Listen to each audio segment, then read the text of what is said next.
Hi everyone, I've got another soap recipe for you today. This one is actually a recipe that I shared on my social media pages a couple of weeks ago. It's a lavender soap recipe that I made on a bit of a spur of the moment. I made it as a bit of a restock from my mum and for her best friend. They both really love lavender soap, so I keep them in stock of it.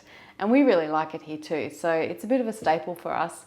But I change the recipe all the time, and it's usually because I'm trying to use up oils, or I just feel like making different type of recipe, or it's a climate thing. Like in summertime, I tend to make recipes that are make a bit more harder soap, or soap that is longer lasting, because it's really humid here in the subtropics, and like a Castile soap or 100% olive oil soap is no good here in the summertime. It just goes way too gooey. It's good in winter here though, because that's our dry season. So I actually make my soap seasonally. Anyway, something for you to bear in mind. But this is the soap that I made for Mum. I coloured it with some purple Brazilian clay from New Directions, and also some old ground, well, not that old, but I've had it for a while, some ground lavender powder from Austral Herbs, which I've had it for quite a while. It keeps pretty well if you store it well. And it's just a really nice natural lavender soap. So I shared this on my social media pages and everybody loved it, and lots of people asked for the recipe, and I thought, why not? So this is a recipe that will use a bit of citric acid, and I thought this is a good chance. I have used that in quite a few of my recent videos, but I thought it's a good opportunity to go through that again, and all of the details will be in the written recipe. I'll put a link to that below. There's a few reasons why you would use citric acid in a soap recipe. Number one, it's really great for soap recipes if you live in a hard water area.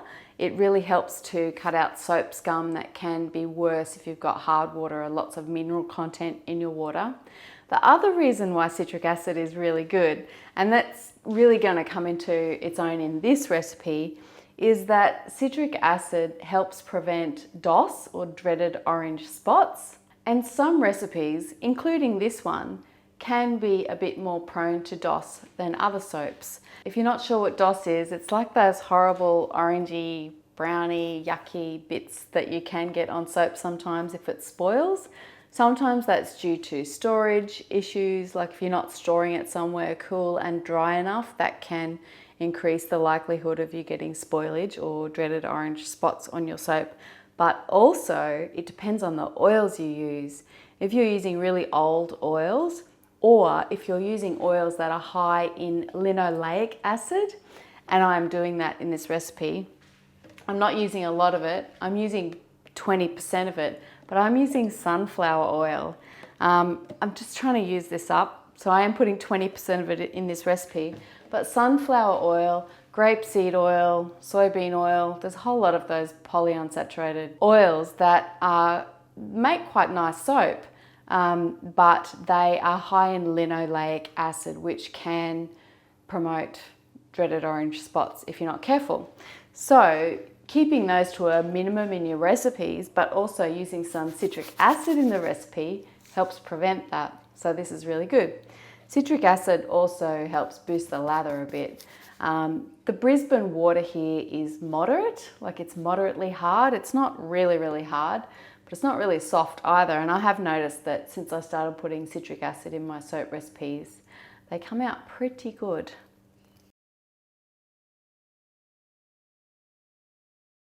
So this is the recipe, and I will write it all out, so don't worry, but it's 30% olive oil, 20% palm oil, like sustainably sourced palm oil, and I will be doing a video all about palm oil and tallow in the new year.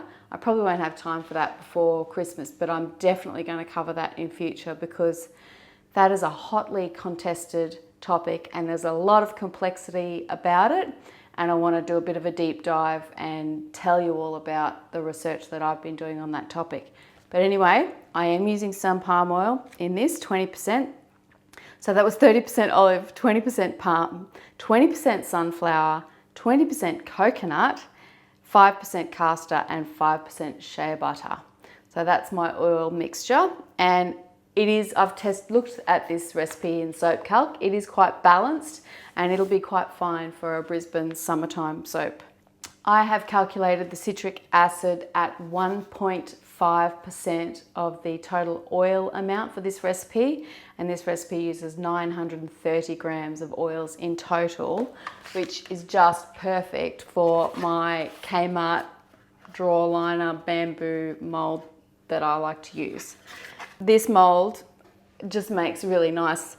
They're not too big. I've only got fairly small hands, so I quite like the size of soap that comes out of this mold. It's a good size. So I've pretty much got everything prepared. I've got my essential oil blend already done. I've got a bit of cedar, which I learnt is such a great trick. I learnt that off the aromatherapy master, George from Dawn Organics. He's really good with essential oil blending. Go and check out his videos. But I've got a bit of cedar in here and a little bit of peppermint, which just is amazing, a little bit of a lift, and most of it's lavender. But I'll put the amounts in the written recipe. So I've got that all ready. I've got all my oils and fats already weighed out, so that's all done. I'm just going to melt them in the microwave together when I make the soap.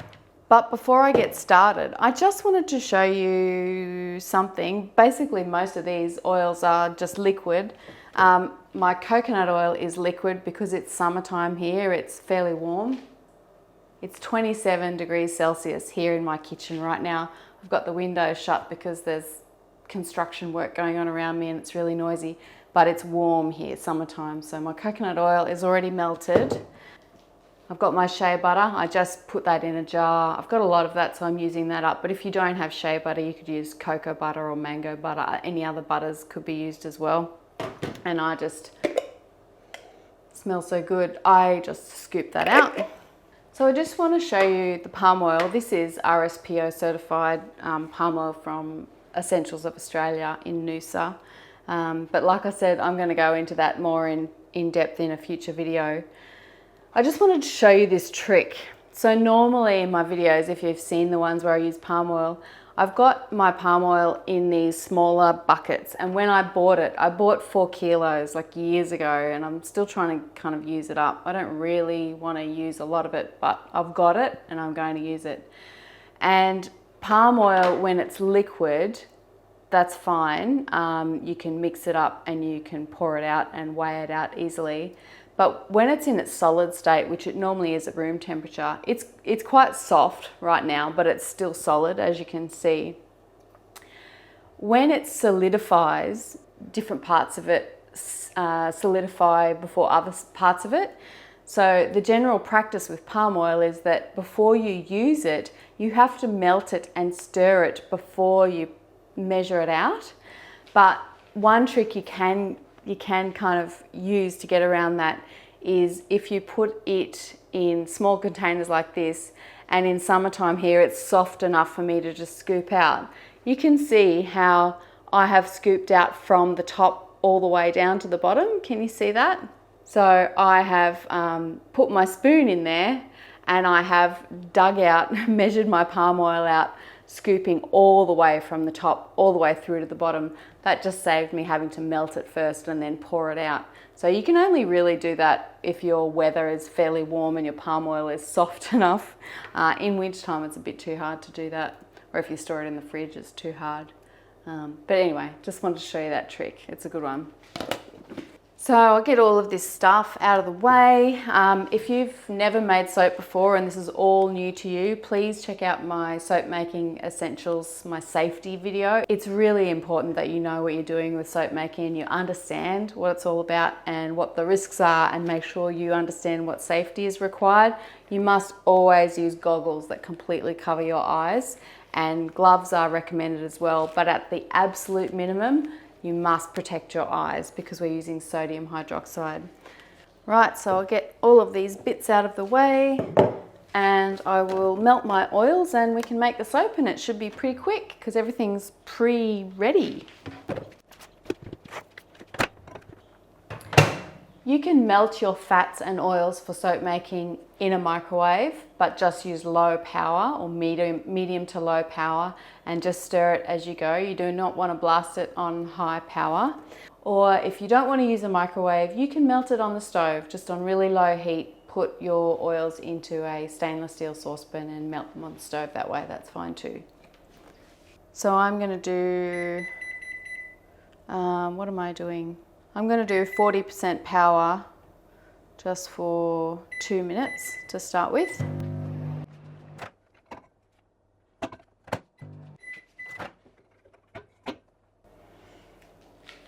So I'm just giving it a stir. It needs a bit longer. You don't want to overheat this. I want to try and aim to get it at around 40 degrees Celsius if I can, which is very close to human body temperature. That's like an ideal temperature for the soap making oils and fats to be. They need a little bit longer.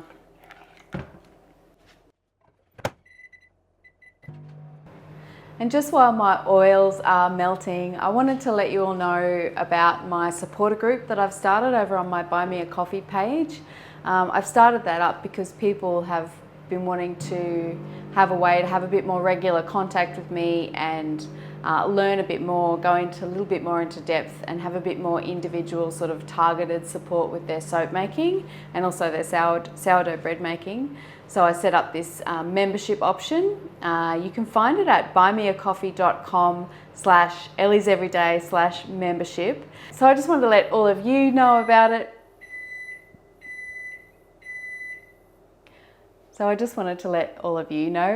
As well, and just let you know that that's happening and you're welcome to come and join me there.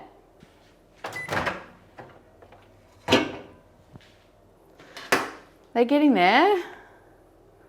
My oils are nearly ready. There's a few semi-solid kind of chunks of shea butter there. Sometimes I like to leave them chunky and just stir it a bit and see if that residual heat will melt them. I'll bring the camera a bit closer and mix up the lye solution and we will get this soap made.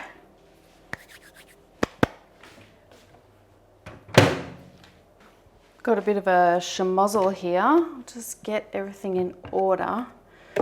So I've got my sodium hydroxide already weighed out. I've got my citric acid already weighed out.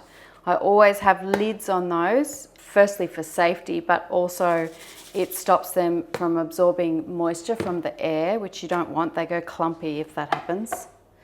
I've got my jug for my lye solution. I've got my essential oils. I'm going to get my mold ready first. I'm actually reusing this non-stick baking paper that I used for the last batch. When I pulled it out, I realized that there was nothing wrong with it and I could reuse it again. And it's already kind of folded, almost.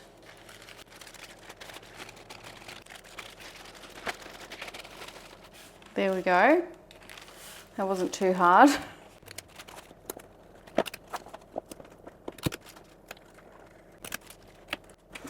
So for this recipe, I'm using 1.7 to 1 water to lye ratio. To make my lye solution, I need 218 grams of water. This water is seawater. It's fresh seawater. It's a little bit icy because it's been in a really cold part of my spare fridge. You don't have to use seawater. I just use it up because I collect it when I go over to North Stradbroke Island. And the little bit of salt in the seawater does help harden the soap bar as well. I'll put some instructions for how to add some salt if you want to replicate this in your recipe, but don't worry about it too much. It doesn't add a lot of salt, just a little bit. And I really like saltwater soaps. If you don't have salt water, you don't want to use it, just use your regular filtered tap water or distilled water or whatever water you usually use for your soap recipes. Okay, safety gear time. Goggles, goggles, goggles. So first I'm going to dissolve the citric acid into the water.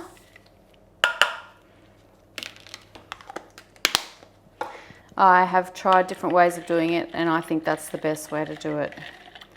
There's a lot of detail that could be shared about how to calculate citric acid for your soap recipes, but I'll write that in the written recipe, and I'm also going to do an article on that for my website as well. I'm going to put a P2 mask on as well, just while I pour this sodium hydroxide in, just to prevent me breathing in any fumes.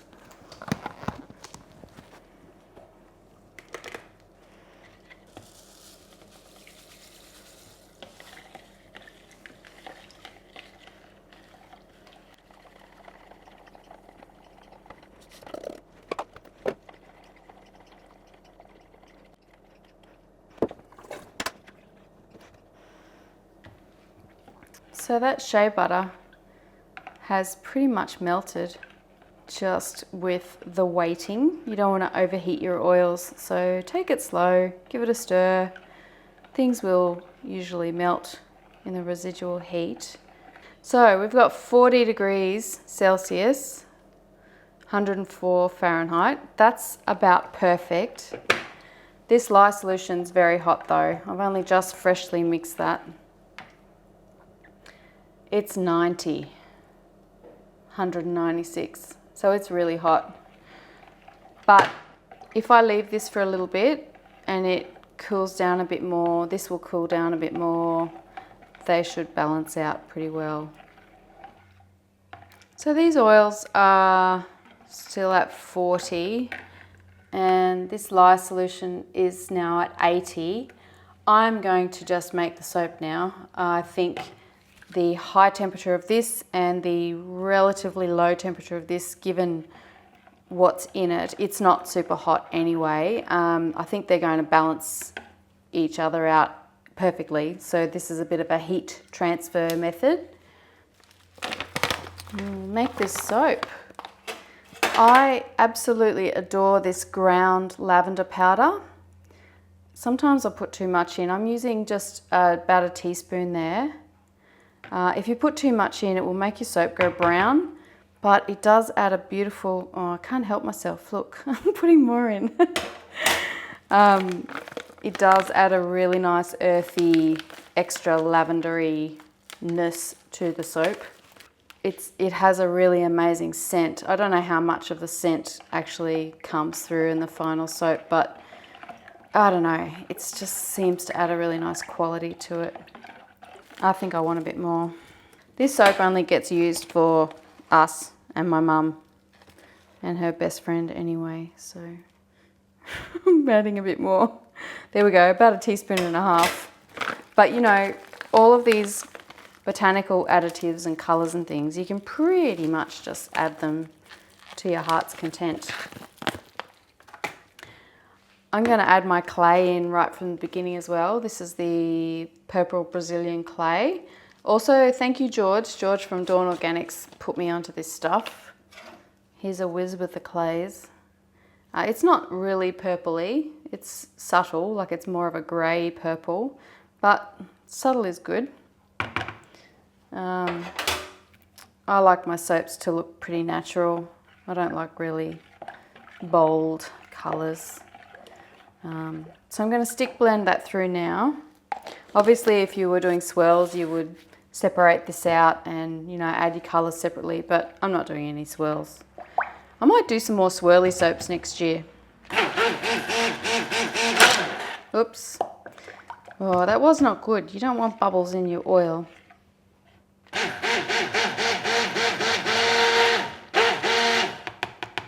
think I can add a little bit more purple. I'm just eyeballing this. You could add some white kaolin clay to this too if you wanted a little bit brighter. I think that's a nice colour. I find clay is a bit hard to mix in. I find the easiest way, if you're just doing a solid colour soap, is to mix them all into the oils before you do anything else. That way you can blend away, do a lot of blending without any risk of your soap going to trace too quickly. So that's that. All we need to do now is pop this lye solution in. I've still got my goggles on.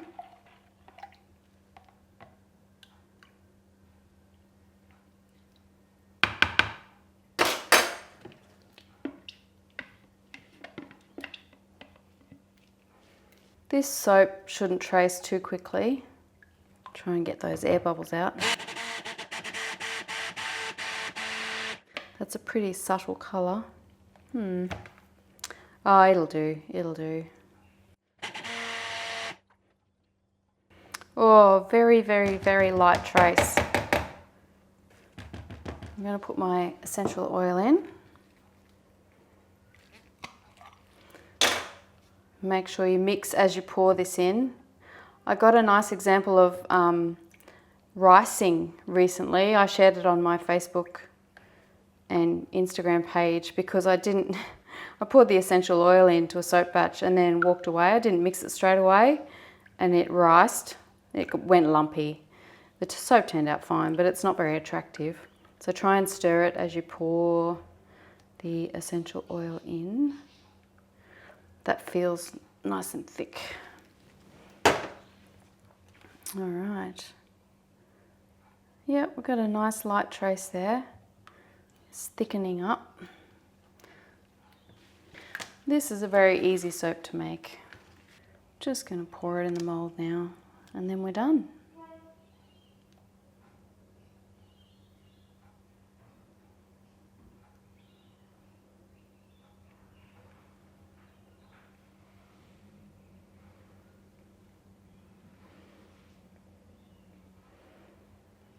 Thankfully all those air bubbles came out.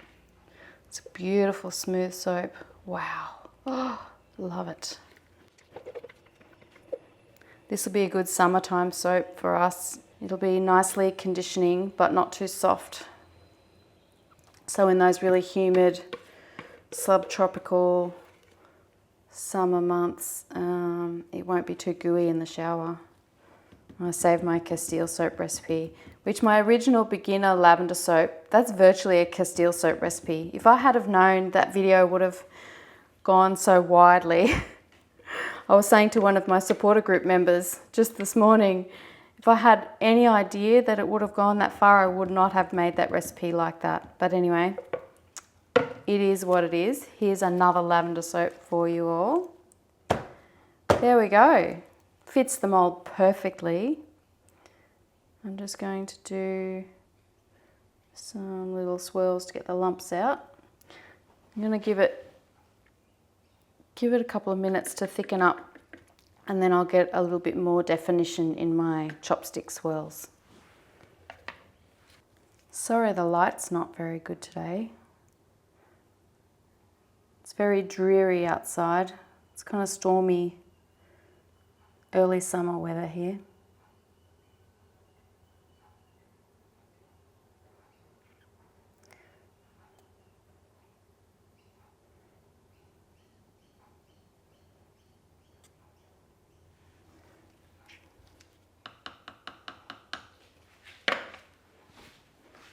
That's a little bit better.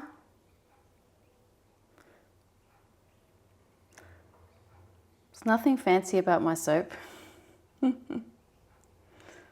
very plain, but that's all right. That looks pretty. One more go.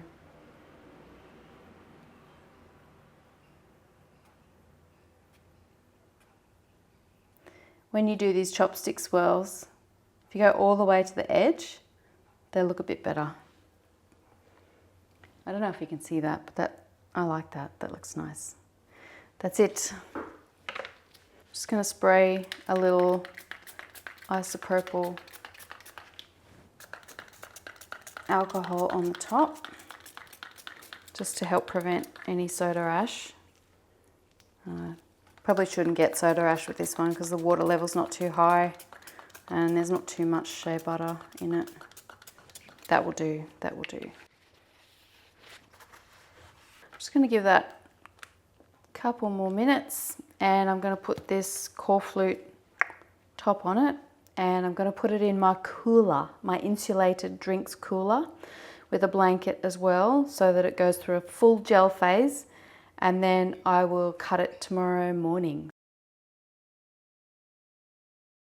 Well, hello again. It is the next day at about 10:30 a.m. and here is the soap. It's all done.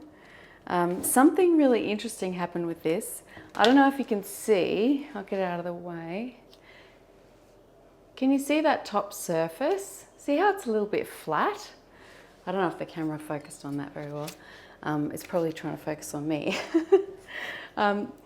So that was not that high when I put it in the mold, and I had this core flute thing on the top just so that I could cover it in a blanket. And the soap has come up. It has actually expanded in the mold a bit and touched that core flute. That happens quite a lot, but often we don't notice it because the top of the soap might be textured or we've got pretty things on the top and we're not covering it. But that is pretty normal. You know, if you make a hot process soap and you really force that saponification, the soap expands, it goes fluffy, you get a much bigger volume. This is kind of like a sign of the center of this log of soap getting a little bit warm, and so it's expanded. You'll see, I think I got a partial gel on here. You can see how on the sides, right on the edges, it's a lot lighter. So I'm pretty sure I've got a bit of a partial gel, and I got that on the last batch too. So this recipe probably needs a fair bit more wrapping than I gave it. I only gave it a light blanket wrapping and then put it in my, like a drinks cooler. So anyway, it smells amazing. I just love it. I'm going to cut it now.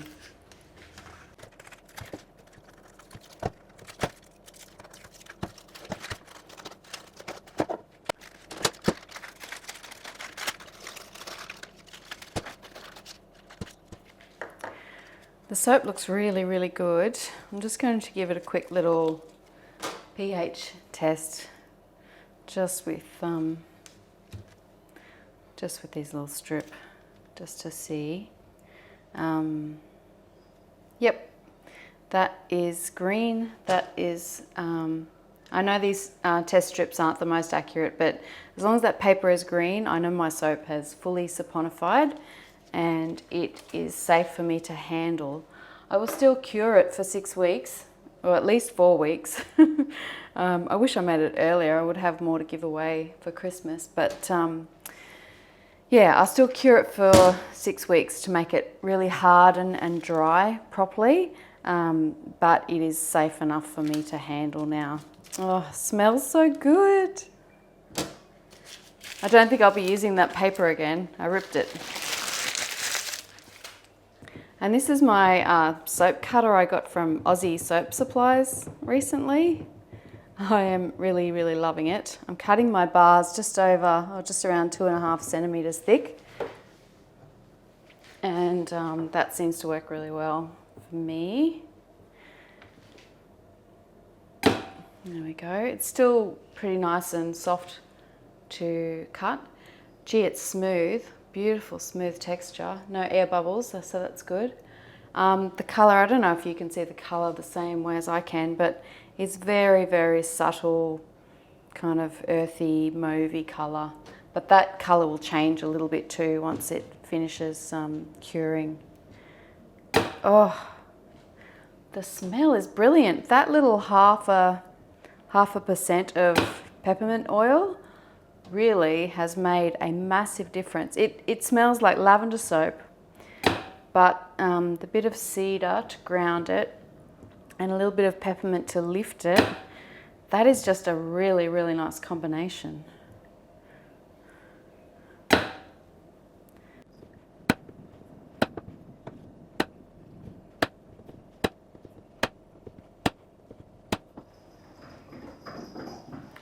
There's Kevin running around in the background. That's my cat. So I got 2, 4, 6, 8, 10, 12, 14 and a bit bars out of this recipe, which these are fairly small bars, but they're a nice size. Yeah, so it's great. And here is the soap. It is absolutely beautiful. I'm really, really happy with it, and I'm happy I got a chance to share it with all of you too. So you can make it if you want to. It's a nice recipe, but I really encourage you to check out my videos where I show how to calculate your own recipes. I really think that's the best way to go with soap making, is to learn all of that yourself. But this is not a bad recipe if you've got those ingredients. Make sure you check out the written recipe in the description box though. I just remembered to do a lather test. This is actually the first batch I made, that I made for my mum before I realised everybody wanted to see it. So this one's been curing for, I think, nearly 2 weeks now. It's definitely safe to try out. Feels nice. It's got a kind of a nice creaminess to the lather. Lovely. Feels really, really nice. It's got a nice slip to it. Love it, love it.